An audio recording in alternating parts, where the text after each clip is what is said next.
Welcome to the Better Agent Podcast. If you're a real estate agent that's looking to grow your business, then you're in the right place. Whether you want to go from 5 to 10 transactions a year, or 10 to 50 transactions per year, or more, well, then this show is for you. I'm Josh Lavick, your host for the Better Agent Podcast, and in each episode, we'll bring you the tools, tips, and tricks directly from myself and some of the best leaders within the real estate industry. We have one goal in mind, and that's to boost your production and elevate your real estate game. Let's dive in and start creating a better real estate experience together. Welcome to the Better Agent Podcast. I'm your host, Josh Lavick, and we are here to explore with myself and other wonderful leaders within the real estate industry about growth and growing your real estate business, whether you're at 5 or 10 transactions a year or want to ramp that up to 20, 30 or more. So whatever level you're at in your real estate business and your real estate career, this podcast is for you, and we are here to explore some of the tips, tricks, and other things in the real estate business amongst other leaders. So I've got a great guest today, and I'm so excited to bring on Michael Schuster. I've known you for many years. I myself have been in the real estate business for 19 years, so a long time as well. But I mean, you've been in over 30 some years, I think it is, when I was looking. Yeah, it's pretty close. 1997, which my daughter calls me a dinosaur already. And I'm like, whoa, man. But I guess to a 9-year-old, that I probably am pretty old or ancient. Yeah, to a 9-year-old, yeah. I've known 3 careers. I farmed with our family until I went to college. Okay. Then kind of did a couple of odds and ends, learned door-to-door sales. And then I trained people in college to do door-to-door sales for a couple of years. Graduated from college. What were you selling? At that time, it was Royal Prestige. So it was the high-end wireless cookware and the cutlery and the stoneware products. Okay. And the whole idea was to build people up, get confidence in them, go out and try to set up home parties to show the products to. So I did that briefly, and then wanted to kind of get back, because at that point they had me in Minnesota, kind of middle Minnesota. And I go, I really wanted to get closer to friends and family. And so I moved back. Are you from the Madison area here? Yeah, we were born and raised 3 miles south of Sun Prairie on a decent sized dairy farm out there by the dairy farm land of the Stotts. So you had morning chores on the farm growing up? Every morning, absolutely. The scariest wake up is hearing Dad's work boots coming up the stairs to get you. I said, you didn't want to have him hit your door before you were jumped out of bed, or tough to be paid, price to be paid at that point. Yeah. And so, yes, we did the morning chores. Came back and actually farmed a bit with my brother and my dad. And we kind of realized that it wasn't really a big enough operation to support. My grandma and grandpa were alive at that point. My dad and mom were alive. And then my older brother, he was taking over the farm. And then if I came about, that would be a lot of families to support on a 300-acre farm. So, and then the other thing is that Grandpa was very traditional. My dad was extremely traditional. My dad trained or taught my brother to be very traditional. And I went to the University of Wisconsin and learned a little less labor intense and a little more management and productive ways of doing things. And it was usually 2 or 3 against 1. Yeah. I realized did you study farming in school or something totally different? It was ag, college of ag and life sciences. I went into the engineering end of things, decided I really didn't want to be in an office and doing experiments. And I really didn't like physics and calculus and chemistry. Chemistry was okay. The other ones were a little, not really my cup of tea. So then I stepped back. There's another program that's called mechanization and marketing. And so we always thought the ideal job was to work for one of the large implement dealers or the large tractor manufacturing companies. Like, I had an internship with Alice Chalmers in Milwaukee. I had ties to like people down in Des Moines that had John Deere under their belt. At that time, Ford and International, they were all big powers. Well, when I graduated in the mid 80s, all of those companies were merging. So there wasn't big opportunities for somebody that had my skill sets to market and design and work with field studies of tilling and planting and stuff like that. So I stayed back another semester and ended up getting a business and economics degree as well. Okay. So that's really how I actually evolved. Yeah. Well, isn't that interesting? You know, I'm hearing this story. I mean, you start from farming and then go through doing marketing and something like that, and then somehow it develops into business economics, eventually leads to real estate. I had kind of a similar path. I was a biology major in my undergrad, right? So, you know, studying ecology, environmental science, that kind of thing, right? Has nothing to do with real estate, and yet somehow led to a career in real estate. So I think it speaks to, regardless of your background, regardless of what you've studied, this career you can be successful in a lot of different areas just based on just a lot of different factors. But I think regardless of where you started, I think there's an opportunity there. So that's pretty cool. That's pretty interesting. It's definitely one of those careers that, you know, can speak to a lot of people with a lot of different skill sets or talents and stuff like that. How'd you make that shift? How'd you transition, right? Why real estate? How'd you get into that? Tell me. I actually went and interviewed after my brother and dad and myself had a talk about probably not a lot of opportunity here or big enough farm. So I went and interviewed for several car dealerships in the area, and all of them says, well, we'll interview you, but we're not hiring at this point. Like, oh, wow. I needed the experience because I really had interviewed a whole lot. I always was hired on the spot or got led into an opportunity, I felt. So I interviewed. The first one says, all right, thank you, and we'll keep you in mind. The next one said, yeah, I think we could use some of the skills that you have and your kind of connections in the area and stuff like that. We'd like to sit down and maybe work out having you come to work for us. And so I go, I'll think about it, because that was a pretty big change. I'd not ever been in the automobile field and car business. Again, you thought you were maybe going to help sell tractors, which you know about tractors, but if not really knowing much about cars, maybe it might be a little harder thing. And such. So yes. So end of the day, the other company called me and they wanted to offer me a position too as well. And I was like, okay, well, I don't know what to do here. So I did go to work for one of them. I worked with them. I had a sales manager that I really liked, and I was able to learn a lot of things about the selling process and the building value of things. Anyway, I enjoyed his company and his leadership, and he ended up kind of moving companies after about a year and a half, and I was like, okay, this seems like now my lifeline to the car industry seems like it's getting shifted around. I went back into the ag field, and I was looking at like Cenex and some of the other different companies. And they were very interested in having me help them grow their sales division or department and in feed and seed and things of that nature. But I don't think they were really ready for what I wanted to do with the company. I think they wanted to have me as like a kind of a catch-all for everything that wasn't getting shored up or where they needed help during different times of growing seasons and stuff. So then I looked at... And you had some different ideas on how you wanted to do things? I says, of course, everybody has a kind of a vision or a plan.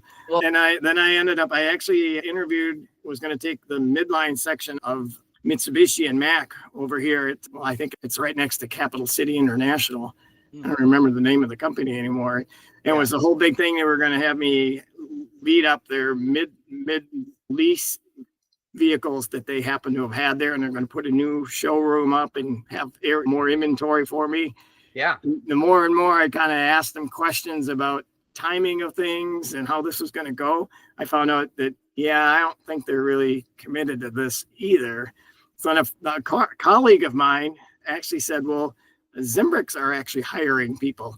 I says, just for the heck of it, I'm going to go over there and see what their program happens to all be about and what they're training. And Zimbrick, they're big. They're a big dealership around here. Yeah. They were significant. They are significant. Actually, that's probably one of my all-time kind of heroes is John Zimbrick. To this day, awesome. I see them and they bump into each other, and we always kind of share good things or good thoughts. And he taught me a lot just about business, period business. Well, clearly they're successful. They've built a massive business around here. So for a gentleman that grew up on a small farm in northern Illinois or northern Minnesota. We had a lot in common, and that's why I think we kind of would get together and hang out and just chat about matters. And I remember I was telling him I was building a house, and he thought that was the greatest thing ever. And I go, cool. Not that many people supported building a home when you're fresh out of college or fairly recent out of college and just kind of getting into the career world. And he goes, oh, no, he says, I think that is the greatest thing ever. He says, because what happens is that they need to make money to make their payments. And so they work longer or work harder. And I go, one way to look at it, I guess. I just bought a house. I got to make the payment. Better get to work. Yeah. It says, need to sell some more cars to cover my bills for the month. Right. But they were great. And actually, I was there for, believe it or not, I was in the car business almost 15 years. Matter of fact, I was in the car business because I remember celebrating because I'd earned a sales contest and won a trip to Mexico, all expenses paid, for a week. And I remember it was the anniversary of when I started in the car business 15 years ago. And we were sitting in a pool down in Mexico, living the good life at a swim up bar and just having fun, man. And I'm going, 15 good years. That's anyway, awesome. How I ended up getting into the real estate is the broker of Remax happened to be one of my customers. Oh, okay. And we kind of led him along the way and guided him and got him out of buying cars and actually getting into leasing because it just made a lot more sense from him. And finally he realized that. And then after he'd work with me on a car, he would come back and try to recruit me to get me into real estate. That went on for probably about 5 years of this last 5 years of working in the car business. Oh, okay. Wow. I went to more Remax awards banquets as a guest than I think I've gone after I was actually recruited. Oh, wow. Because they used to take a coach and they used to jump on a bus and celebrate all the way down to the Pfister. And then they'd have this grand awards banquet, which was like something that I'd never had seen in my life. And this is pretty impressive, actually, that this happens to go on. They did some of that in the car business, but not to the level that they did it back then in the real estate practice. So, but I don't know, I think after about 4 or 5 years, they recruited one of my colleagues in the car business, and then they started faxing me their commission checks. Oh, what they forgot to tell me is that it took them probably 3 to 6 months to earn that commission check. Yeah, a little longer timeline than a car, right? People could walk in on a car lot and buy on the spot, right? Versus buying or selling a home or something. It says, can easily take 3 to 6 months, right? Yeah, it's not as steady, but the payday is a little bit on the bigger side of things. So it intrigued me enough to have them take me under their wing. My friend that I worked with in the car business, I hired them as kind of a mentor and gave them a percentage of my commissions to help me get in front of people and to kind of get trained back when I got started into it and stuff like that. So that's kind of how I ended up getting into the real estate world. After I think our agreement was like 6 months or 9 months or whatever. And they got very busy in the metropolitan place. And I'd already had taken off because I basically recouped some of my past customers from the car business over. You let them know when you made that shift. So like you reached out to them and, hey, I made a change in my career. Is that kind of what you did? That's exactly how it kind of had went. And they did not let me down in any shape or any way. I mean, they actually helped me hugely get a good foothold and get started into the real estate. Matter of fact, to this day, I still market to that group of people and call saying, you've been sending me calendars, you've been marketing to me, keeping us in mind. And they have me come and help them downsize or sell a family, like say their parents' home or stuff like that. I just had 2 of them happen this year. Hadn't had a lot of contact with them in 30 years.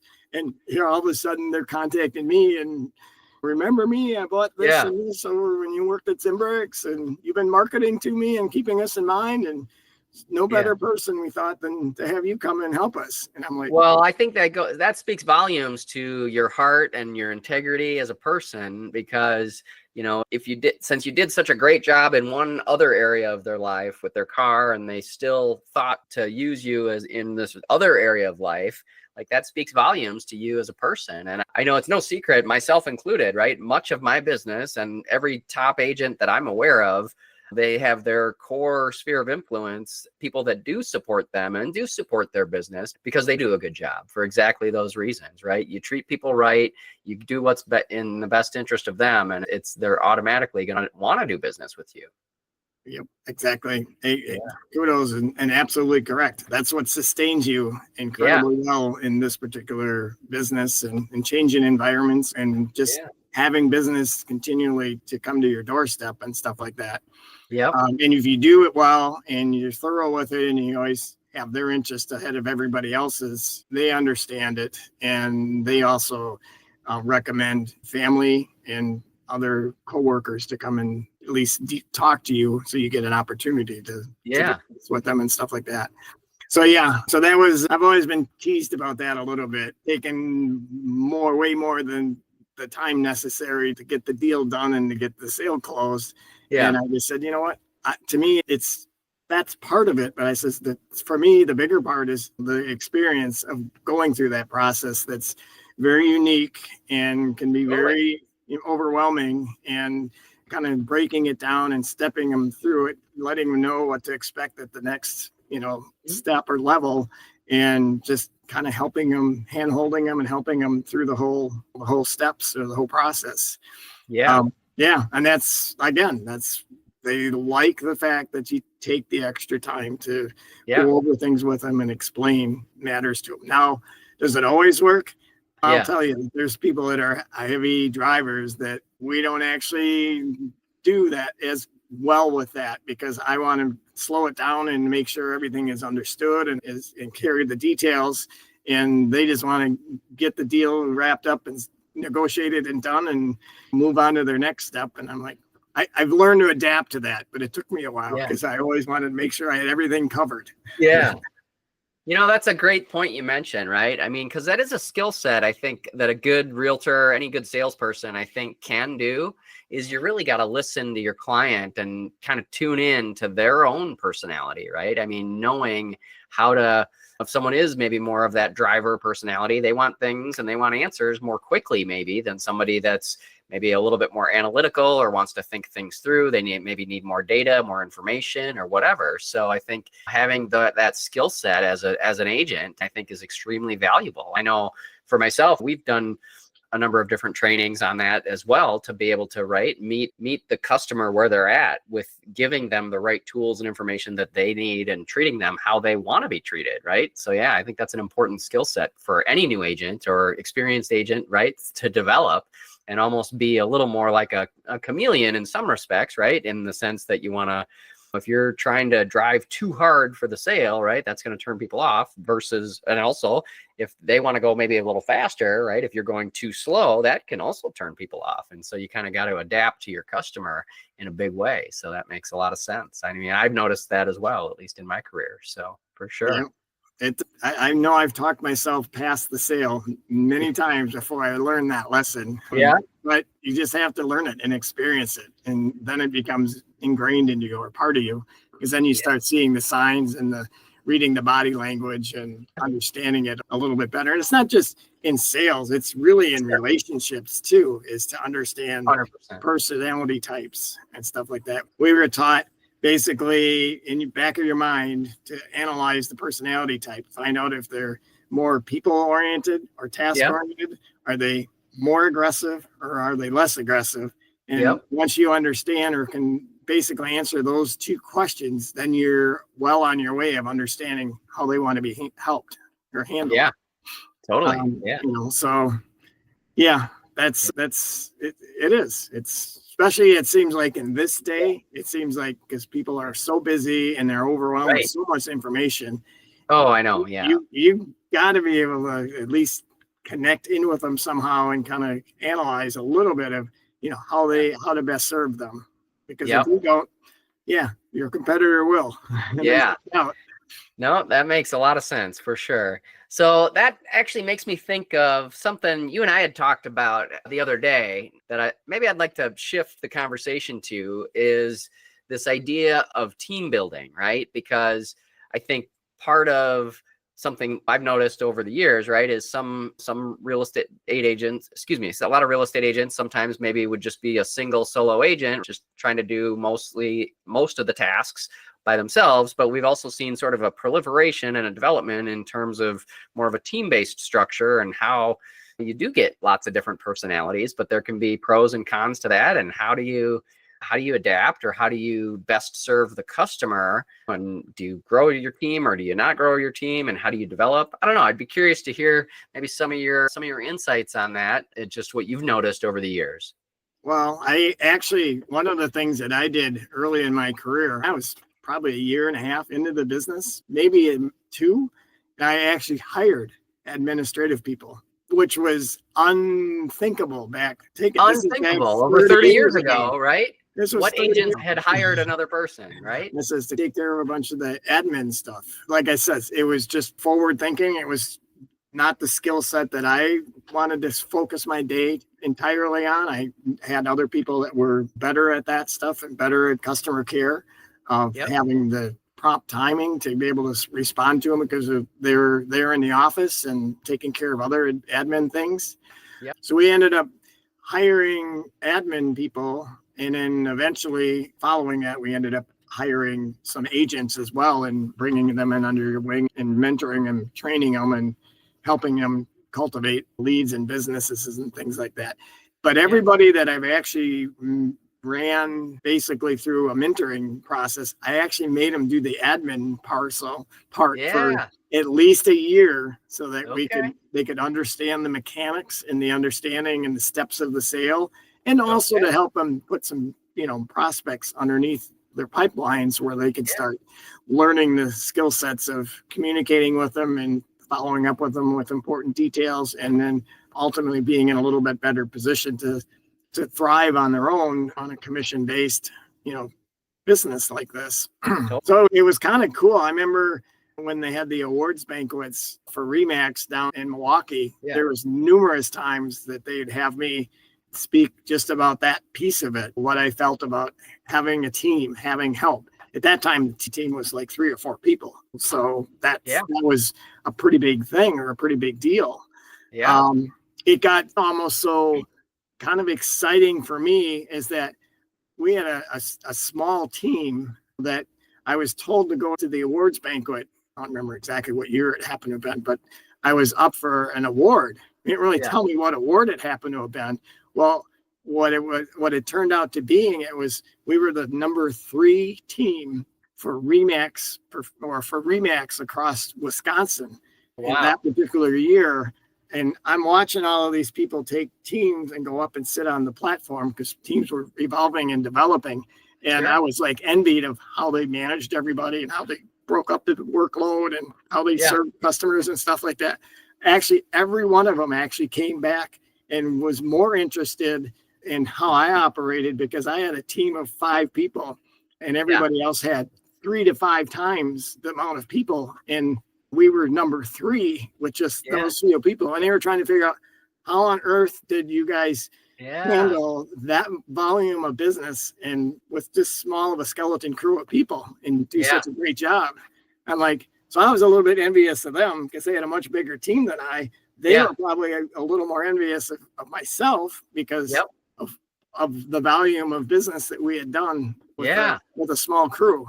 That's a great kind of point. Exciting. Oh man, that's a great story. I just absolutely love that. And I think sometimes it's easy to feel envious, like just exactly what you're experiencing. I know I've felt it sometimes as well, going to various awards banquets or some of these larger conferences, and you see these people on stage and they're doing hundreds of transactions or multiple hundreds of them, and they do have these massive teams. Well, if you divide it out like per person, it's maybe not as maybe profitable as one might think. And so sometimes having just a handful of people, if you're all rowing that same race in the right direction, you can be extremely impactful and have a very good, solid business. And I've experienced too. I remember it took me a little longer. What'd you say your first administrative help you hired after a year or two? Probably a year and a half, 2 years. Year and a half, right? So it took me, I think, about 5 years in the business before I finally hired my first full-time assistant, my first administrative help. I hired somebody kind of part-time on a per transaction basis to help with some aspects of it. But my first full-time assistant, I think it was about 5 years into the business. And for me, my business immediately took off as well. I mean, I think I grew at least 50% that year. So I love also that you said that it's not important, right? You need to know it inside and out. You need to know the contracts. You need to know the steps. You need to know all that stuff. So even if you're brand new in the business, coming in, like doing that administrative piece for a while is absolutely critical. So you know what to expect, but also recognizing if that's not your strength, don't stay there, right? Go to your strength, go to where you're strong. If it's negotiating contracts, putting deals together, finding clients, that kind of thing, then that's where you need to be and spend your time as an agent, and then have that leverage piece, that other administrative person that again is highly critical to the business. You need that piece, but like segmenting it out, and you don't need to have a massive 50-person team, but you can have 4 or 5 highly effective people. If you're all working on the same goal and working on running that same race, you can absolutely make a huge impact. So that's awesome. Yep. Well, it kind of comes down to the question of how big do you need to be, or how big do you want to be, and still do a stellar job. Because if you're not serving the public or your customers extremely well, then something needs to change. Either you don't get as big and you go deeper and you serve harder or further, or you hire more people and you grow that particular way. So it's more of probably your personal preference and how you want to set your team up. Basically, you're setting a culture for yourself, and then you're collecting people that support that same kind of mission and culture around you that want to carry those ideals forward and stuff like that. So depends on if volume is the ultimate goal.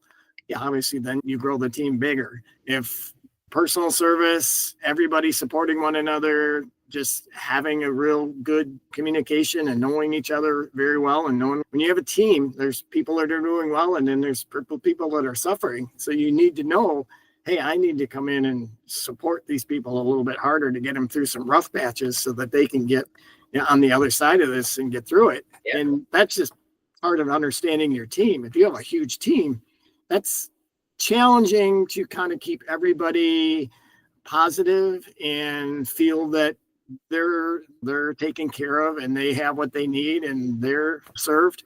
So you're serving them as well as customers that you're bringing into your transactions. Yep. So you gotta, running a team is definitely a lot different. Being an experienced, well-oiled agent, it's just quite a bit different skill sets. So you got to kind of figure out, are you more management skill set bound, or are you more sales oriented and results bound? And that's a pretty big, deep question that you need to kind of wrestle with yourself, because teams are not, they're glorious and can be unbelievably efficient and effective and unbelievably productive and supportive.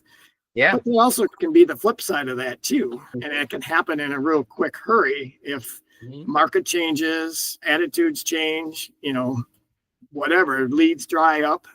That hurt in 2008. That hurt because there wasn't enough good leads, and everybody was concerned who got which leads and which ones were better than the other lead. And, we were trying to be fair and give them out in a kind of a rotational basis. But there gets to be some interfighting about who's getting served or taken care of better and who's getting the better leads. And when there's not a lot of extra business, taking place or going on, then all of a sudden then your team starts to have breakdowns in it. And you can't have that if you put years of energy and experience and time into helping them, be as good as they can be as an agent.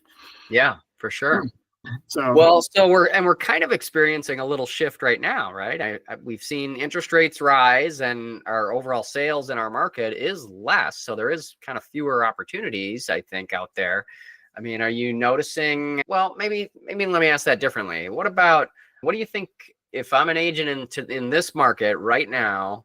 I mean, what do you see as the key things that might make them successful as we continue to shift through this market? I think actually going back to a few of the basics again and really getting to know your customer and your client is still kind of super important and key for a number of factors. Number one is just creating that relationship and getting to know them so that you understand them enough to help them in a pretty significant direction or journey or purchase.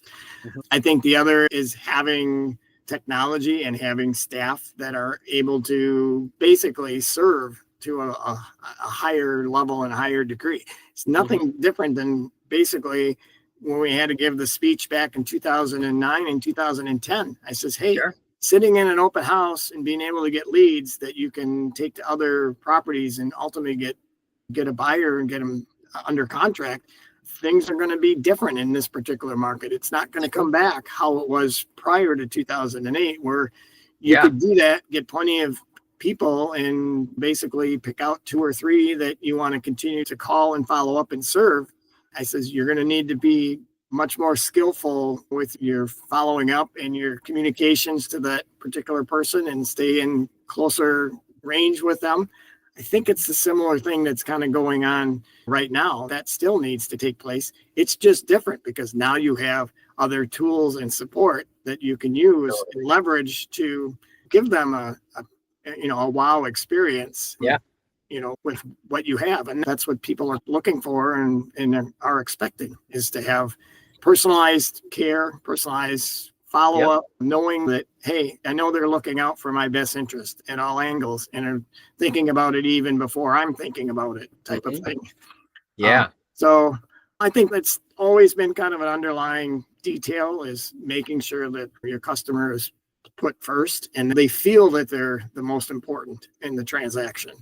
If you keep that kind of in mind, then it makes it a little bit, easier to use that as your golden rule, so to speak, and to continue to have that as your core practice. Yeah, and stuff like that. So I would say continuing to build your skill sets. You can be in this for 25 years and still learn more new things that help you serve better or understand things quicker, or to go, what you find out when you're in a lot more years of experience is now you can withstand challenging things that if somebody who's a little newer into the business has never went through or experienced. I remember trying to walk through short sales for the first time. I mean, it was kind of almost a nightmare because you had no idea where this thing was going to go and how it was going to end up. But now we went through that era at that point in time and learned what you needed to do in order to help people go where they needed to go. In this day and age, it's more of helping them, I guess, through something that's a much more larger transaction than it was 10 or 15 or 20 years ago. Just sheer price point of the house is twice as much as it was when we started this business. So you have to try to kind of understand that again from a young buyer's perspective sometimes too. How do we make it as comfortable for them to make a significant investment in purchase? Yeah.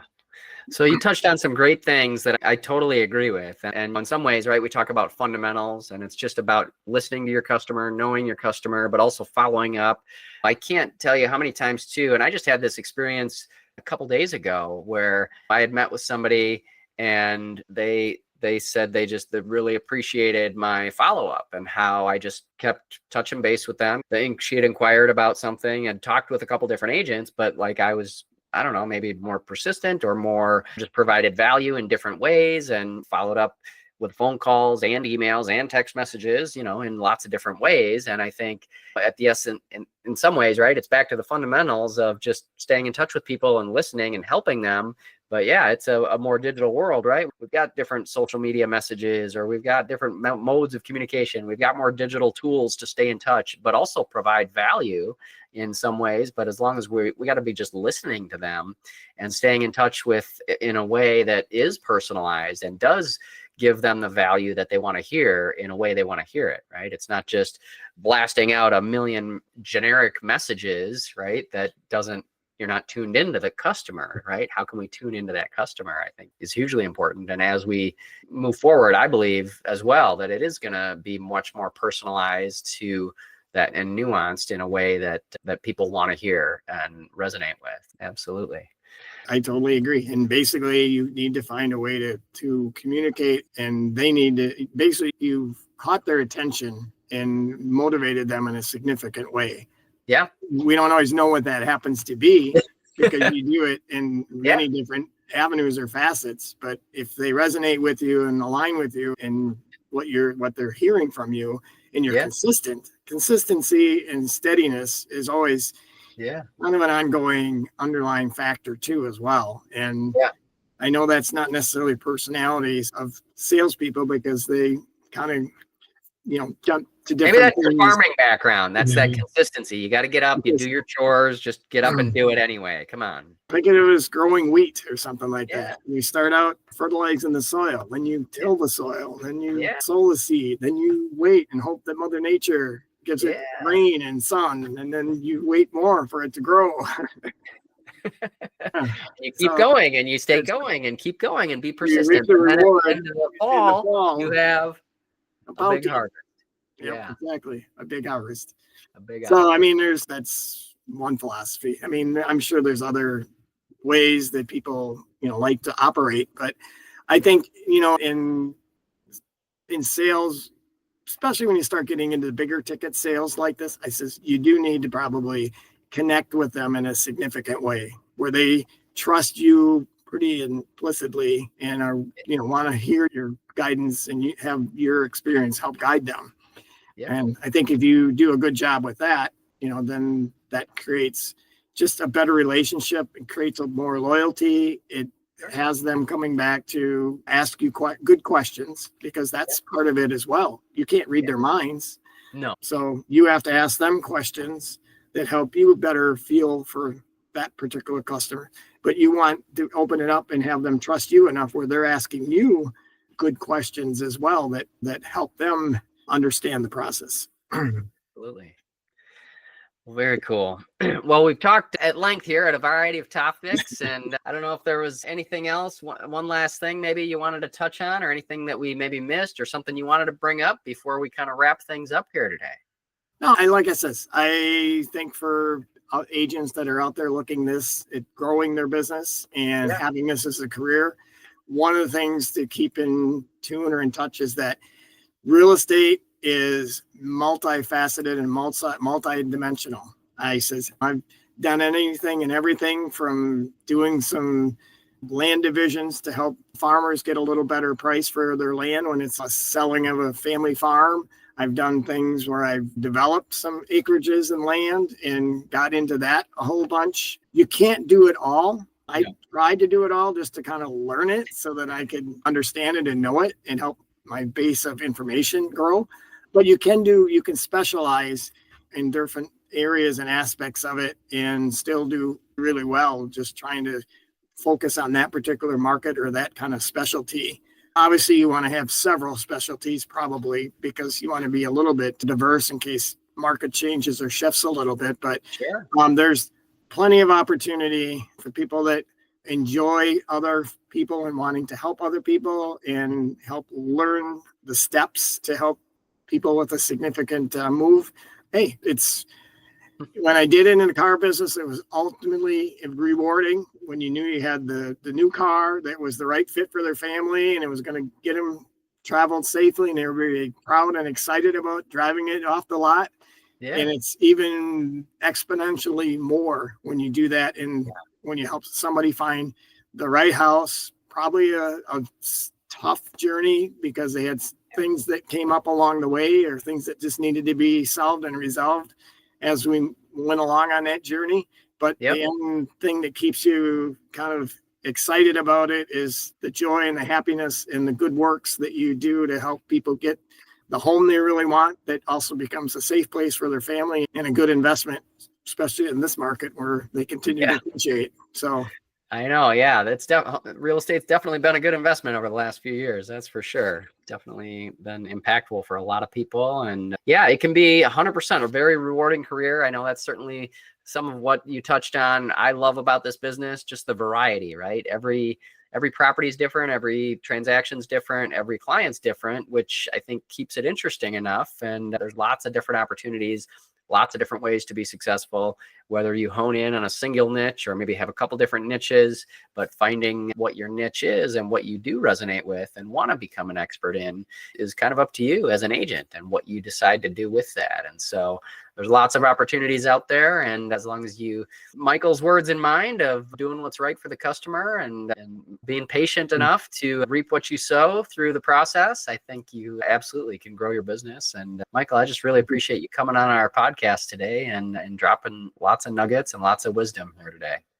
Hey, absolutely. My pleasure, Josh. It was a joy speaking up and helping share some things that maybe just we need to be a little bit reminded of sometimes, and let know that, hey, if what you do and you get up in the morning and you're excited and you're joyful about it, it will continue to perpetuate yourself, and it'll also keep you learning more about that you so much have enjoyment for. So it's a great career, a lot of different ways of kind of bringing it on board of how you want to work in a career like this, either as a team lead, as a broker, as an agent, even as a team member. I mean, there's so many different ways that a person can kind of connect in or plug in and have it fit them and fit their lifestyle. So now I think than back when I started many years ago, because there's size of different teams, there's opportunities here that are kind of already in structure and laid out and have been proven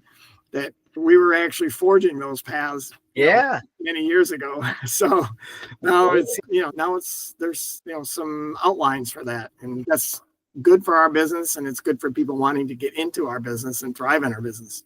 Yep.